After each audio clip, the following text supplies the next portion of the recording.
Someone asked me the other day, what was the thing that caused me to lose my belief in God? And at first I thought I was thinking of a couple of theological points like hell, an eternal hell for souls that didn't figure out how to worship God properly. But as I'm digging deeper, it actually was when my mother died of cancer and I watched her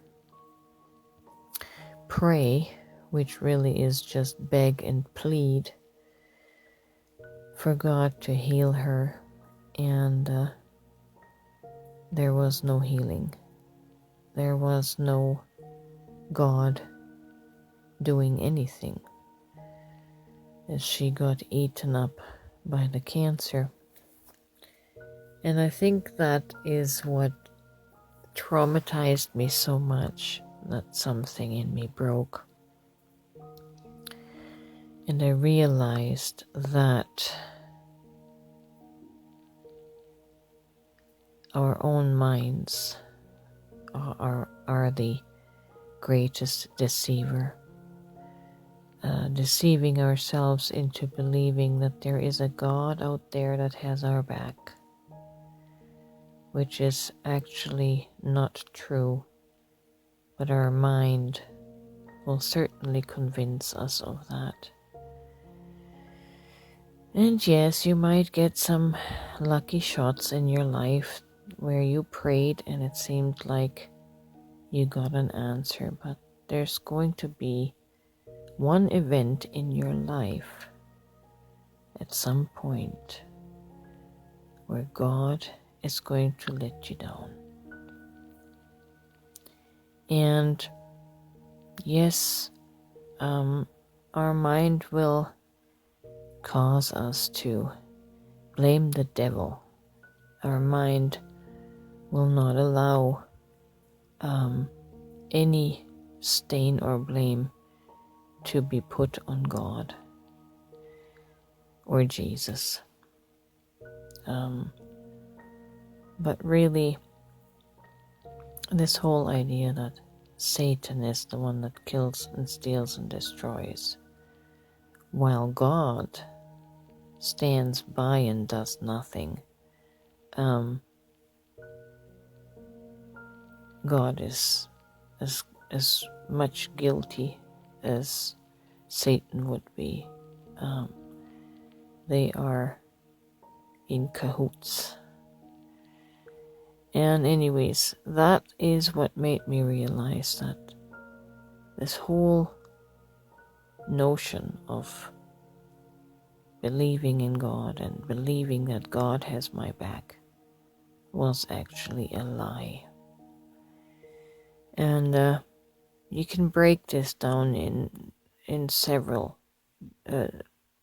different layers, because the psyche is multi-layered, and how it constructs our beliefs and realities.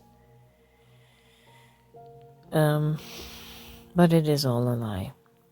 Your own mind will betray you. Your own mind will lie to you and deceive you and make you believe a fairy tale, a fantasy. That's how amazing the mind really is. But a good heart trauma will snap you out of it and bring you to your senses. It is so disempowering psychologically to be living on the mercy of someone outside of yourself. And it's so demoralizing when you finally experience the letdown. And life couldn't have been any worse if you had been godless, to tell you the truth. There's no difference. The only difference is in how our mind construes the experiences. So I have learned that to bring the power back into myself has been better for my mental health. And when I have difficulty now, instead of waiting or expecting God to have my back, I know God doesn't have my back, that I have to deal with these situations on my own. And even if you fail, it's much more empowering than if you wait for God and God lets you down. At least you are giving it your best shot, and sometimes you're doing a very good job in dealing with a crisis. And you are even going to surprise yourself with how much strength and ability is actually in you once you are given the permission to stand up for yourself, to save yourself. Once you're given that psychological green light that you are allowed to rescue yourself and to utilize your divine strength, and do not stay dependent on someone else.